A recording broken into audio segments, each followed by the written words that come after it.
Welcome to Talking Dentures, where Simon answers all your questions about dentures. Right, yeah, so this next question is from Slippy Sid. And Slippy Sid asked the question, why do my dentures keep slipping? I don't know, Sid. I don't know. Why do they keep slipping? I'm assuming, Sid, that you mean that the dentures are moving. Maybe they're dropping. Or I suppose you could say the bottom one's slipping side to side. So with lower dentures are far more, it's that word slipping that sort of thrown me a little bit.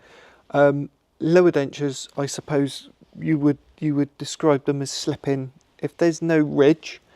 You know, if the bone's completely resorbed and the ridge is flat. Lower dentures are really difficult in that sort of situation to keep them in place. And if you bite on one side, the other side can sort of lift and the dentures can slide sideways. So I'm assuming that's what you mean by slipping. It's a really difficult one. You know, you can make the perfect denture that fits perfectly. Doesn't mean it's going to have retention. Doesn't mean it's going to stay in place. So there's a couple of things.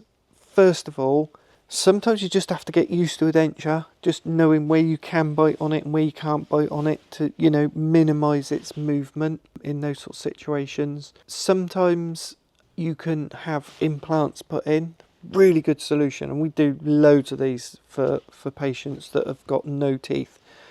The tricky bit is if you haven't got any ridge and if the bone has really resorbed down on that lower jaw, then there might not be enough room to put implants in.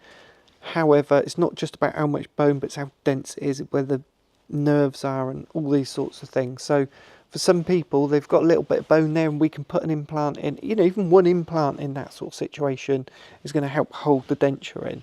And contrary to what people think is that, you know, you've got to have all these implants in and then you have this big fixed appliance that stays there all the time to replace all the teeth. It could be a removable denture, but with some implants, and then the implants just hold the denture in position. It's a really, really good solution in this sort of situation when somebody hasn't got any lower teeth and they just cannot keep a denture in. Pop a couple of implants in, put the denture housing sits inside that denture, attached to a little internal metal framework to give it that strength, and then it will just like clip in and it will stay there, and it just means you'll be able to eat the food that you want to eat and it'll be comfortable. It won't keep moving around and it won't slip around in your mouth, Sid. So maybe implants is a solution. It could just be that the denture's not been made properly and it needs an adjustment. Sometimes lower dentures are overextended, typically down under the tongue. So when the tongue lifts up, it lifts the floor of the mouth up, pushes the denture up. So it could be that problem that you're having. Another one is there might be a lot of bone loss at the front. So your top denture and you're biting, you might get that tipping motion where it's tipping down at the back. That can sometimes be fixed. There's a couple of ways that we could do it. Again, implants, you could have implants on the top, or it may just be that you need a reline just to build up any sort of missing areas, or it might be that you need some adjustments. Sometimes the top dentures are overextended. They tend to be in the cheeks. So when you're eating, it's the muscles are pushing and dislodging that denture. So all sorts of things we can do in that situation. The best advice I would give you in that situation is just get yourself booked in with clinical dental technician. You should be able to find one on the directory and they can have a little look and see if they can figure out what it is. Sometimes it's the position of the teeth. If the teeth are not put on the ridge and they've been put over the ridge, that can cause a tip in. Same on the lower, if the lower teeth have been put too far out into the cheeks, then when you bite in, you'll get more lifting and slipping.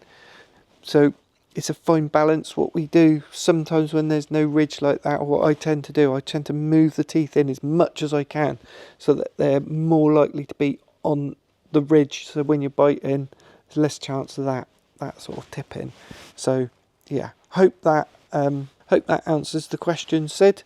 Thanks for listening. Hope you found that useful, and we will see you in the next one. Bye-bye.